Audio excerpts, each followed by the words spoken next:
So I feel I have to do a little bit of a PSA. This is for all the guys who know what they're doing, older mechanics, good hobbyists, who know how to work on and modify a vehicle. If you know a young person, that 18, 19-year-old, or even younger than that, who wants to work on vehicles, but they're stupid, or they're a redneck, I'm going to show you a couple things. Make sure you tell those kids, never do this kind of stuff. First off, these geniuses thought they were going to lower the vehicle by doing this, whatever the hell this is, for a shackle in the back of this pickup.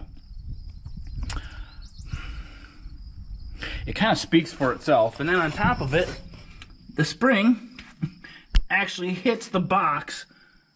So, and I'm sure they thought, oh, they're going to lower it 4 inches.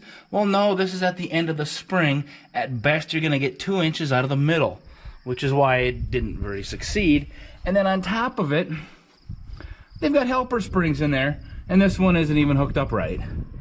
So they wanted it lower but yet stiffer. I'm not exactly sure what the hell they were thinking. Never let anybody do this. If you see somebody doing this, hit them with a hammer until they stop. Okay, and then here's another genius move. Well, first off, that exhaust pipe isn't even clamped to the one coming down.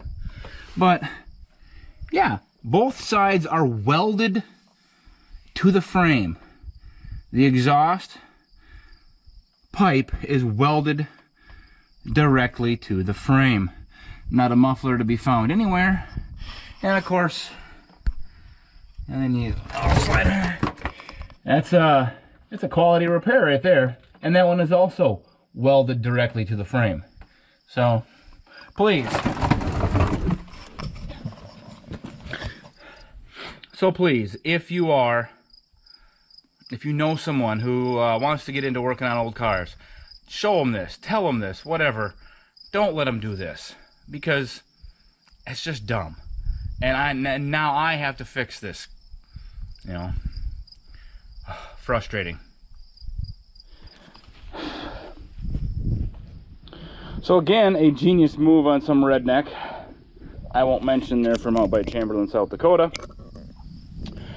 This legitimately was the gas tank for this truck.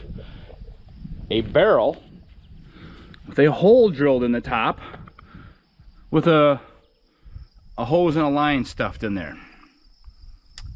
That was it. This was inside the back of the box, wedged up between the front of the box and that piece of wood. That's it. No straps, no nothing. Just gravity and hope and dreams holding it in place. Only you can prevent redneckery in trucks. Please pass it on.